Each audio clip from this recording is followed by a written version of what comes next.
নারীর পিছনে আর ছবির পিছনে, নর্তকীর পিছনে আর উলঙ্গ ছবির পিছনে, মদ জুয়া জিনা ব্যভিচারের পিছনে শেষ করে ফেলো। এই চোখের দৃষ্টি, এই নজর, এই চোখের দৃষ্টি, এটা যদি নষ্ট করে ফেলো গুনাহ দেখতে দেখতে, নাপাক ছবি দেখতে দেখতে, তো তোমরা নিজের জীবনই ভালো বাঁচবা কেমনে, ইসলামের জন্যই লড়বা কেমনে?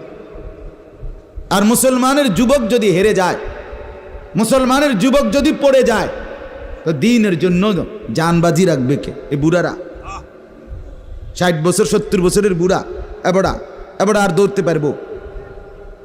এবারে দোয়া না করবো? কথা বলেন না কেন?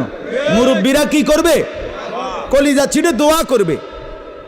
অতএব আমি আপনাদের কাছে এতক্ষণের কথার মূল একটা উদ্দেশ্য, আমি দুইটা আয়াত পড়ছি, এই আয়াতের আঙ্গিকে কথাটা বলার জন্য বলছি। আজকে আমরা